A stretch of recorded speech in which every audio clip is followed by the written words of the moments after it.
लेते होते हैं। मानव विकास के 4 प्रमुख घटक कौन-कौन से हैं? तो पहले मानव विकास के 4 प्रमुख तत्व निम्न है: न्याय, सतत उत्पादकता और सशक्तिकरण।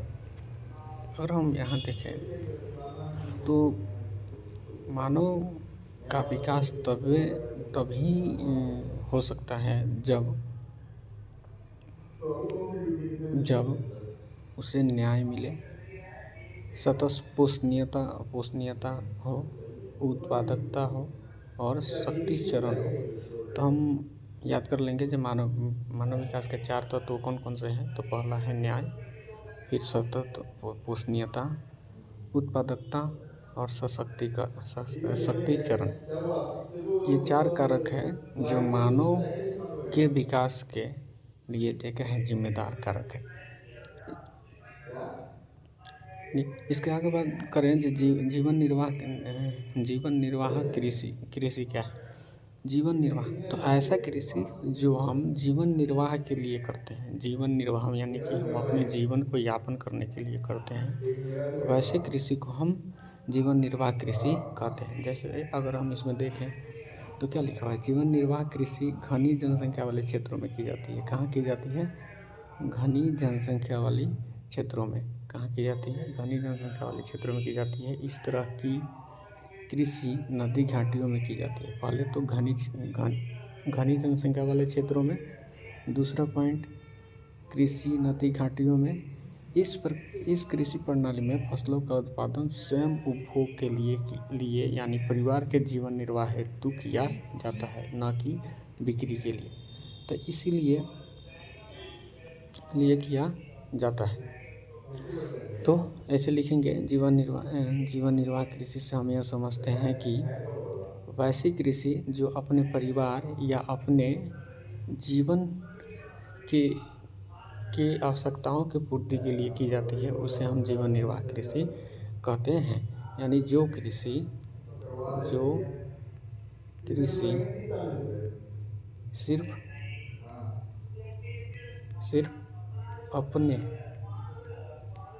अपने पोषण के लिए, पोषण मतलब होता है भोजन, पोषण के लिए की जाती है, उसे हम जीवन निर्वाह कृषि कहते हैं। ठीक, तो आगे देखते हैं।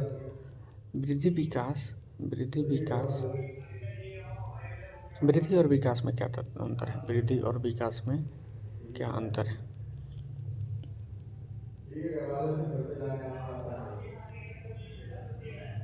तो यहाँ देखिए, वृद्धि विकास के बारे में जब हम देखते हैं तो क्या कहते हैं? वृद्धि और विकास दोनों का संबंध समय के अनुसार परिवर्तन से है।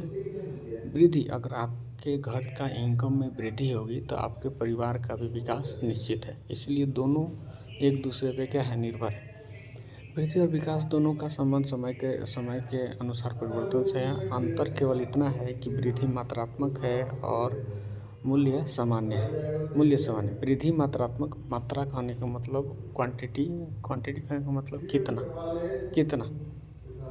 इसके ऋणात्मक और धनात्मक संकेत मिलते हैं। विकास का अर्थ है गुणात्मक परिवर्तन से है, जो सदैव धनात्मक होता है। इसका अर्थ यह हुआ कि विकास तब तक नहीं हो सकता है जब तक वर्तमान मात्रा में वृद्धि नहीं होती है। तो अगर हम बात करें कि क्या है, तो वृद्धि प्लस विकास दोनों एक दूसरे से क्या है? संबंधित है।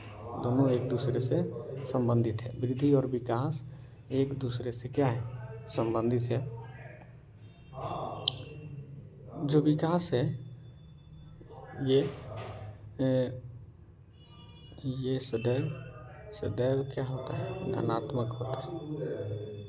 विकास हमेशा सदैव क्या होता है? धनात्मक होता है। धनात्मक कहने का मतलब हम जब विकास होगा तो हम आगे की तरफ ही बढ़ते जाएंगे, आगे के ही तरफ बढ़ते जाएंगे, पीछे की तरफ नहीं आएंगे।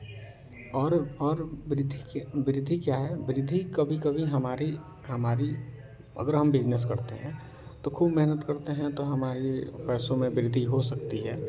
लेकिन अगर हमारी मेहनत कम हुई तो कभी-कभी ऐसा होगा कि हमारी जो भी प्रोडक्ट का हम बिज़नेस कर रहे हैं उसमें किसी न किसी दिन कम कम संख्या में सेल हो, कम संख्या में बेचा जाए। तो इस कारण से उस दिन की वृद्धि क्या होगी? कम हो जाएगी। यानी अगर ये सदैव कहें तो ये सदैव सदैव धनात्मक नहीं होता है। कभी-कभी ये क्या हो जाता है, ऋणात्मक होगा और कभी-कभी धनात्मक होगा। तो ये मूल अंतर है। वृद्धि वृद्धि जो होती है ऋणात्मक भी होती है, धनात्मक भी होती है। और विकास क्या होता है? सदैव धनात्मक होता है और दोनों की निर्भरता एक दूसरे पर ही होती है। अगर हम देखें, उदाहरण के लिए देखें, ये पालम वाले पे है। ये तो उतना बड़ा है क्या? कौन से गेट पे है? E1 पे। E1 पे मैं गया हूँ। अगर हम उदाहरण के लिए देखें तो देखिए, उदाहरण के लिए देखते हैं तो क्या क्या कहा जा रहा है। स्लाइड थी उदाहरण के लिए किसी नगर की बहुत बड़ी क्या जनसंख्या है में वृद्धि 1 लाख से 2 लाख होती है, अर्थात नगर की वृद्धि जबकि अन्य सुविधाएं वही हैं, तब वृद्धि विकास से संबंधित नहीं है। तब वृद्धि विकास से संबंधित मामा को बता दो नहीं है। बिजली पुलिस का जो ऐसा जो वेरीफाई करता है अपने बंदा है ये- ये- किसी का कहाँ पे बेगमपुर कहाँ पे है ये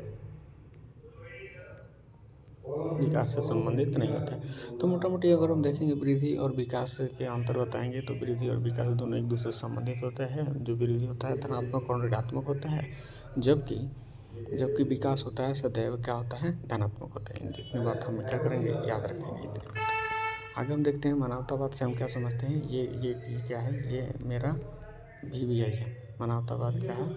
VBI है। तो इसको हम क्या कर लेंगे, टिक कर लेंगे। अब यहाँ देखें, मानवतावाद मानव भूगोल की ये अभिनव विचारधारा है। मानवतावाद क्या है? तो मानवतावाद सबसे पहले क्या है? विचारधारा। वो तो पुलिस वेरिफिकेशन करता है मानवतावाद वो क्या है?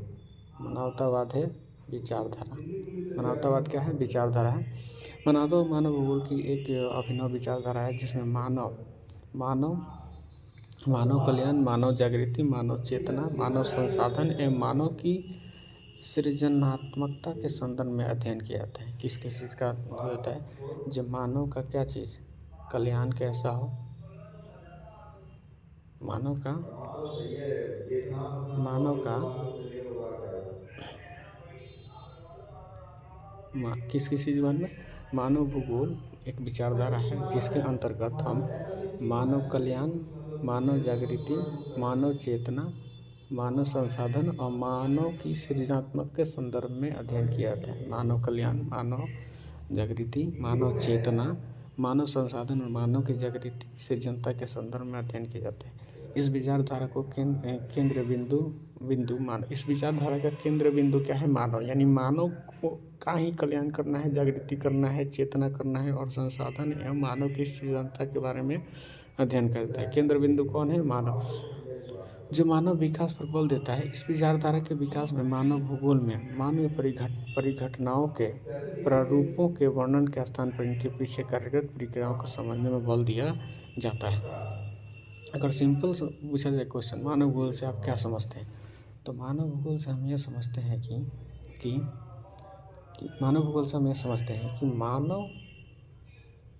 मानव बात के बात नहीं है हित के लिए फिलहाल का भाई मानव बिजी के हो रहा हित था के तो लिए तुम काम कर ले लिए जो वो तो है मानव के हित के अभी लिए तुम्हारा जो बिजी हूँ मतलब अभी ट्रैफिक नहीं है ज़्यादा क्या मतलब बोलते हैं, ट्रैवल नहीं कर पाता कल्याणकारी सर्दी में कब करते हैं अभी एक चीज़ योज और है सर्दी में ज़्यादातर ट्रेन का ही उपयोग करते हैं लोग नाव ट्रैफिक नहीं रहता ना योजनाओं का ठीक है अध्ययन टिकट करवा ही लेते हैं फीस पूरी करवा लेते हैं क्या है मानवतावाद क्या है एक दिन पहले फोन करके मानवतावाद ऐसे चला जाएगा घर से तुम्हारा है। ठीक है ठीक। तो बात ये समझ में आ गया जे मानव के अध्ययन जो भी हम करते हैं, मानव की योजनाओं के लिए जो भी हम अध्ययन करते हैं तो मानवतावाद कहलाता है। तो सिंपल अगर लिखना होगा तो कैसे लिखेंगे? मानवतावाद से हम यह समझते हैं कि यह एक विचारधारा है जिसके अंतर्गत मानव कल्याण, मानव जागृति, मानव चेतना, मानव संसाधन और मानव की सृजनता के संदर्भ में अध्ययन किया जाता है। इसका केंद्र बिंदु कौन है? तो इसका केंद्र बिंदु मानव है। ठीक, ये चैप्टर खत्म हो गया। हम क्या करते हैं, आगे बढ़ते हैं।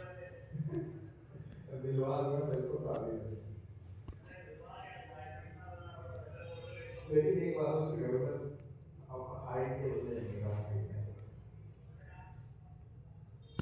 ठीक है, यहाँ देखेंगे प्राथमिक क्रियाकलाप की संक्षिप्त में व्याख्या किया। प्राथमिक क्रियाकलाप, द्वितीय क्रियाकलाप और तृतीय क्रियाकलाप हम पहले ही 10th क्लास में पढ़ चुके हैं और इसमें हम पढ़ेंगे। तो प्राथमिक क्रियाकलाप में पृथ्वी तल से कच्चे पदार्थों को निकालने या उत्खनन का कार्य करते हैं। इसमें अखेट संग्रहण, पशुचारण, मछली पकड़ना, वन से लकड़ी काटना और खनन तथा कृषि जैसे कार्य क्या होते हैं, सम्मिलित होते हैं। प्राथमिक के अंतर्गत क्या आते हैं, मतलब हम जितना भी उत्पादन करें पृथ्वी पे मौजूद जो भी है उससे हम क्या करें, उत्पादित करें, यानी कि पहले निकालें, वो सारी क्रियाएं प्राथमिक क्रिया कहलाती है। प्राथमिक क्रियाकलाप पृथ्वी तल से, यहाँ पे लिखा जा रहा है जब पृथ्वी तल से ये नाम कैसे क्यों कर दिया रे?